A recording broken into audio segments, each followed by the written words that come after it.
Good afternoon, everyone. I am number 17104, Dane Marie Marshall. I'm a woman corporal of police.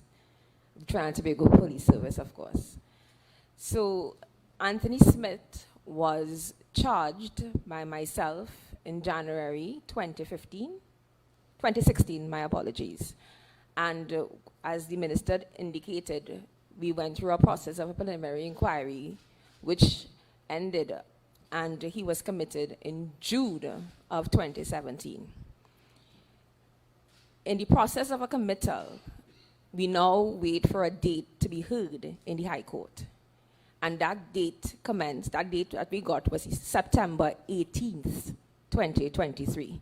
So the trial commenced at that point, and he appeared in the court, not just one day, but a few days, up until the point that he made a decision to change his attorneys, as Minister described. Subsequent to the change of attorney, he did not appear. So he absconded while the trial had already commenced. On September 29th, 2021, Mr. Anthony Smith, based on a condition of his bail, was afforded electronic monitoring. Mr. Anthony Smith was then placed on 24-hour home curfew. He stayed on 24-hour home curfew for 510 days. Following that, he approached the court yet again for something what we call a variation of his order. That variation of his order was to allow him to work, and he further stated, and we changed the device then. So remove him from 24-hour home curfew based on the instructions of the court, and then replace him on a one-piece device. Mr. Smith stayed on that one-piece device for further 370 days. In total, he remained on the electronic monitoring program for 880 days. On the 24th of September 2023, approximately 6:32 a.m., Mr. Anthony Smith's device sent an alarm to us indicating that there was a trigger on the strap, which indicating there is some sort of interference.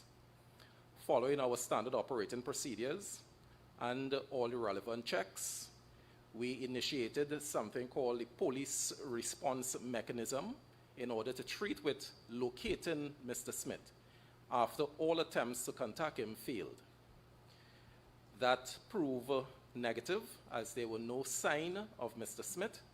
The police continue their actions based on what they have to do in relation to their protocols, and this is where Mr. Smith was no longer seen.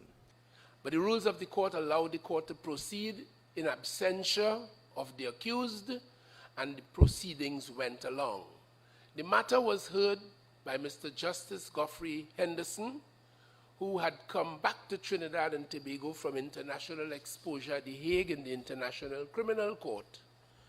And he, I am told, in this in-camera proceedings, conducted the matter in accordance with all of the laws and the Constitution of Trinidad and Tobago, and his tremendous experience given his international exposure.